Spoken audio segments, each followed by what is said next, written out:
चलिए, तो आज के क्लास में हम लोग करते हैं द्रव्यानुपाती क्रिया का नियम, या इसी को बोला जाता है सक्रिय द्रव्यमान का नियम।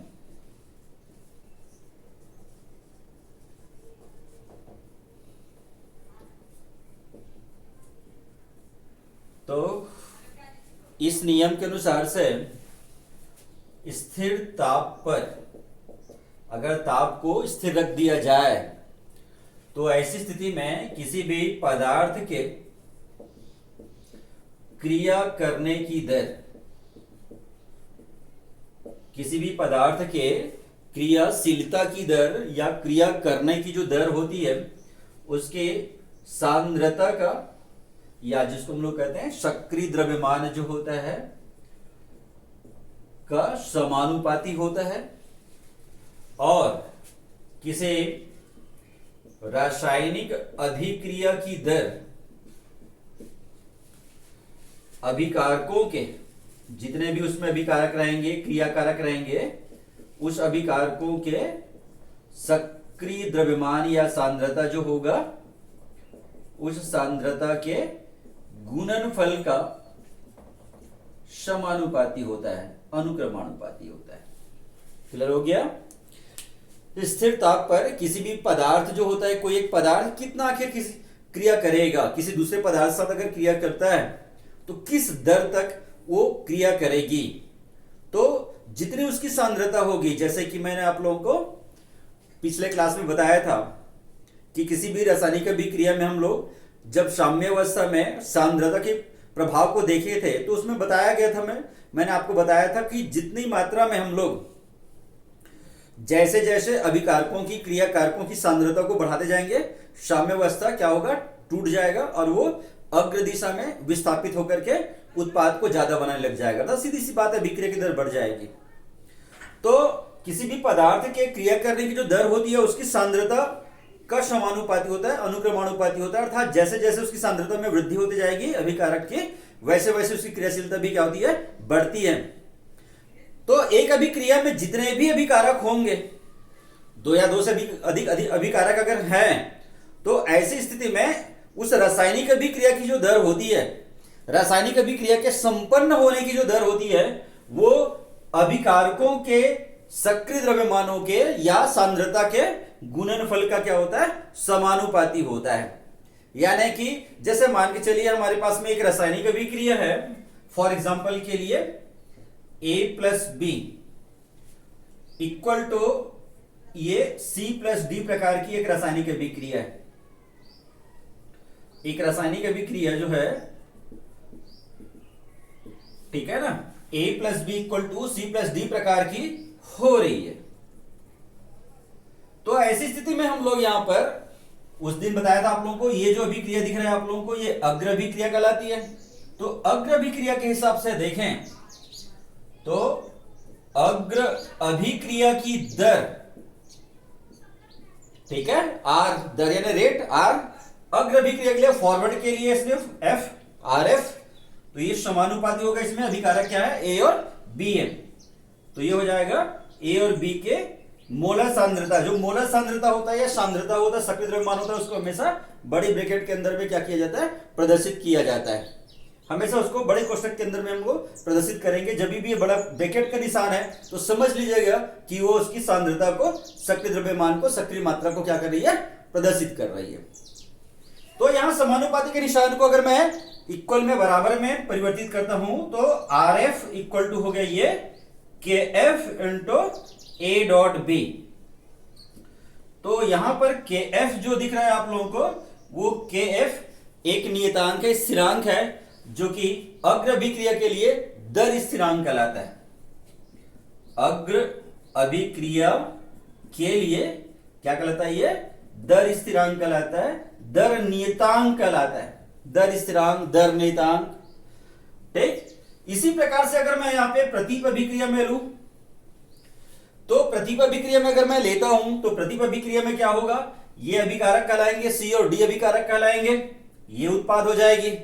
तो ऐसी स्थिति में जो प्रतीप अभिक्रिया की दर होगी, जो C और D जो अभिकारक दिख रहा है, उनकी सांद्रताओं के गुणनफल का समानुपाती हो जाएगा। तो ऐसी स्थिति में प्रतीप अभिक्रिया की दर RB, जैसे फॉरवर्ड था वैसे बैकवर्ड के हिसाब से हो जाएगा। RB इक्वल टू यहां पे हो जाएगा KB और C डॉट D हो गया ये, ठीक है। यहां पर भी KB एक नियतांक है जिसको हम लोग प्रतीप अभिक्रिया के लिए दर नियतांक कहेंगे। तो अगर इन दोनों को मैं समीकरण 1 और 2 को यहां पर मैं डिवाइड कर देता हूं तो क्या होगा, देखिए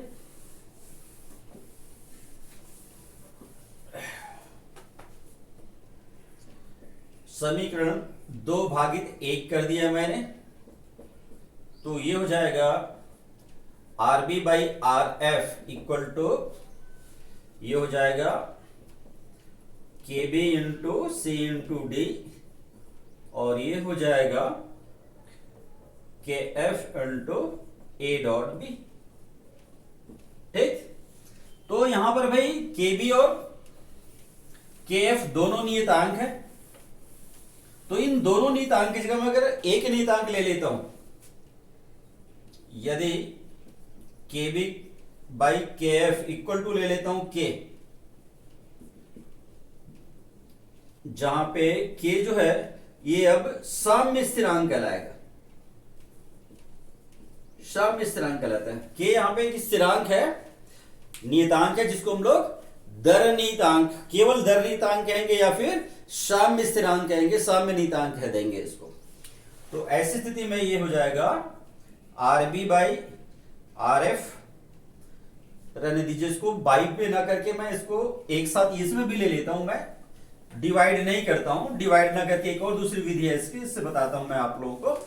साम्य अवस्था में ले लेता हूं, यदि रासायनिक अभिक्रिया साम्य अवस्था में हो, तो आपको बताया था साम्य अवस्था में क्या होता है, बताया था अग्र अभिक्रिया की दर प्रतीप अभिक्रिया की दर के बराबर होता है। आएगा वही आएगा जो मैं आपको बताया था, वही आएगा, लेकिन इसको लिखने का शैली थोड़ा सा चेंज कर रहा हूं मैं, डिवाइड डायरेक्टली ना करके उसको इस हिसाब से कर रहा हूं। तो क्या होता है इसमें, अग्र अभिक्रिया की दर बराबर हो जाएगा क्या, प्रतीप अभिक्रिया की दर, ठीक। ये अग्र अभिक्रिया की दर और प्रतीप अभिक्रिया की दर जिस समय समान होता है तो उस समय अभिक्रिया क्या होता है, साम्य अवस्था में होता है। साम्य अवस्था की मैंने आप लोगों को विशेषताएं बताया था, उस विशेषताओं में आपको पहला विशेषता दूसरी विशेषता बताया था मैंने आप लोगों को कि अग्र अभिक्रिया की दर जो होता है हमेशा प्रतीप अभिक्रिया की दर के क्या होता है जी, बराबर होता है, ठीक है ना। तो उस हिसाब से यहाँ पे मान को रखें, तो ये होगी अग्र अभिक्रिया की दर मतलब RF इक्वल टू हो जाएगा RB, और RF और RB का मान हमने समीकरण 1 और 2 में निकाले, उस मान को रख दिया जाए, तो ये हो जाएगा KF into A dot B equal to यहां पे KB into C dot D। तो यहां से अब मैं क्या कर देता हूं, इसको KK को एक साइड में ले जाता हूं, जैसे लास्ट टाइम आपको बता रहा था। तो ये KF by KB equal to ये हो जाएगा C डॉट D, और बाई में हो गया ये A डॉट B, वही आया आखिर। तो इन दोनों को मैं बता रहा था, इसमें दो नियतांक ना लेकर के एक नियतांक मान लेते हैं इसके स्थान पे। यदि KF by KB equal to K हो, जहां K बताया मैं आप लोगों को क्या है, साम्य स्थिरांक बताया था, ठीक है ना, साम्य स्थिरांक ही बताया था आप लोगों को। तो ये साम्य स्थिरांक ले लिया इसको, K को दर स्थिरांक भी कह सकते हैं, साम्य स्थिरांक भी कह सकते हैं। तो इस हिसाब से हो गया दर स्थिरांक K इक्वल टू हो गया C डॉट D, बाई में हो गया ये A डॉट B। अब यहां पर भाई सभी रासायनिक अभिक्रिया, ये अभिक्रिया कब हुआ, जब मैंने आपको अभिक्रिया लिया था A plus B equal to C plus D लिया था, यानी एक ऐसे रासायनिक अभिक्रिया लिया था जो पहले से संतुलित है। संतुलित करने के लिए इसमें अभिकारकों के क्या है, इसमें अधिक एक से अधिक मोल नहीं है, सबका एक एक मोल भाग ले रहा है हर अभिकारकों का, चाहे अग्र अभिक्रिया कहो चाहे प्रतीप अभिक्रिया कहो। लेकिन भाई सभी समीकरण तो संतुलित नहीं होते हैं। अधिकांश रासायनिक समीकरण को संतुलित करना पड़ता है, जिसमें हमको अलग अलग अभिकारकों के अलग अलग मोल लेने पड़ते हैं। तो अगर रासायनिक अभिक्रिया उस प्रकार का हो तो कैसे करेंगे? उसके लिए देखिए, उसको थोड़ा सा इसी को 2 लाइन और आगे करेंगे इसको। तो यदि रासायनिक अभिक्रिया M1A plus M2B equal to N1C plus N2D प्रकार की हो रही हो, ठीक है। यहां पर रासायनिक अभिक्रिया में ये M1 M2 N1 N2 जो दिख रहा है, ये इसके मोलों की संख्या है, अभिकारकों के मोलों की संख्या है। तो ऐसी स्थिति में साम्य स्थिरांक निकालेंगे। साम्य स्थिरांक K का जो मान निकालते हैं तो मोलों की जो संख्या होती है उस मोलों की संख्या को घात के रूप में प्रदर्शित करते हैं। ये कोटि कहलाता है। आगे चल के अगले क्लास में आप लोगों को 12th के क्लास में आपको समझ में आएगा।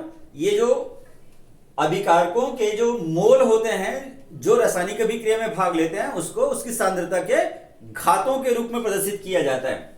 तो C और D ऊपर था तो C को पहले लिखेंगे यहां पे, C to power of N1 D to power of N2 और यहां पे A की पावर में हो गया M1 और B की पावर में हो गया M2। तो ये गणना मैं आपको जो करा रहा हूं, ये सारी जो गणना वो स्थिर ताप पर है, क्योंकि द्रव्यानुपाती क्रिया के नियम में आपको जो बताया था स्थिर ताप पर। लेकिन आप सबको मालूम है कि रासायनिक अभिक्रिया के दर को प्रभावित करने वाले कारकों में से केवल ताप नहीं था, दाब और सांद्रता भी था। तो अगर एक बार दाब को नियत मानी जाए तब साम्य स्थिरांक निकालें, या एक बार हम लोग सांद्रता को नियत मान ले तब हम लोग इसको साम्य स्थिरांक निकाले, तो क्या होगा उसके बारे में देखिए।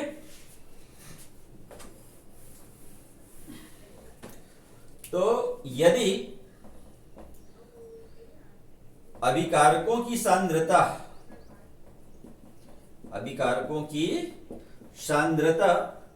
नियत हो तो ऐसी स्थिति में साम्य स्थिरांक जो है उसको K न दर्शा के हम लोग दर्शाएंगे Kc, सांद्रता C, ठीक है। तो यहां पर हम लोग इसको भी सभी में C के पद में, सांद्रता के पद में इसको दर्शा देंगे।